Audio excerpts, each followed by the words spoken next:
दोस्तों, आज की कहानी का शीर्षक है किसान और चट्टान। एक किसान था। वह एक बड़े से खेत में खेती किया करता था। उस खेत के बीचों बीच पत्थर का एक हिस्सा जमीन से ऊपर निकला हुआ था, जिससे ठोकर खाकर वह कई बार गिर चुका था और ना जाने कितनी ही बार उससे टकराकर किसान की खेती के औजार भी टूट चुके थे। रोजाना की तरह आज भी वह सुबह सुबह खेती करने पहुंचा, पर जो सालों से होता आ रहा था वही आज भी हुआ। एक बार फिर किसान का हल पत्थर से टकराकर टूट गया। किसान बहुत क्रोधित हुआ और उसने मन ही मन सोचा कि आज जो भी हो जाए वह इस चट्टान को जमीन से निकालकर खेत के बाहर फेंक देगा।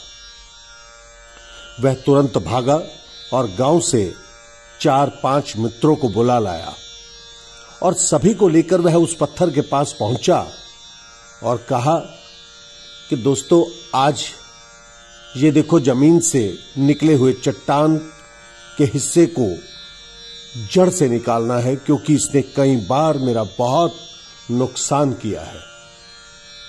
और ऐसा कहते ही वह फावड़े से पत्थर के किनारे पर वार करने लगा।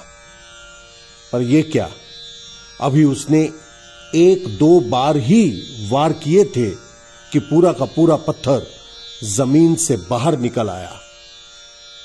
साथ खड़े लोग भी आश्चर्य में पड़ गए और उनमें से एक ने हंसते हुए पूछा भी, क्यों भाई, तुम तो कहते थे कि तुम्हारे खेत के बीच में एक बड़ी सी चट्टान दबी हुई है, पर यह तो बहुत मामूली सा पत्थर निकला।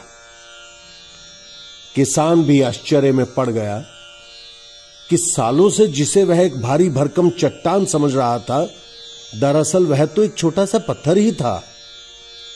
उसे बहुत पछतावा भी हुआ कि काश उसने पहले से ही इसे निकालने का प्रयास किया होता। ना तो उसे इतना नुकसान उठाना पड़ता और ना ही आज वह अपने दोस्तों के सामने मजाक का कारण बनता। इस किसान की तरह हम भी कई बार जिंदगी में आने वाली बहुत छोटी छोटी बाधाओं को बहुत बड़ा समझ लेते हैं और उनसे निपटने की बजाय तकलीफ उठाते हैं। जरूरत इस बात की है कि हम बिना समय गंवाए उन मुसीबतों से लड़ें, और जब हमें ऐसा करेंगे तो कुछ ही समय में बहुत बड़ी चट्टान दिखने वाली समस्या एक छोटे से पत्थर के समान दिखने लगेगी और जिसे हम आसानी से ठोकर मारकर आगे बढ़ सकते हैं।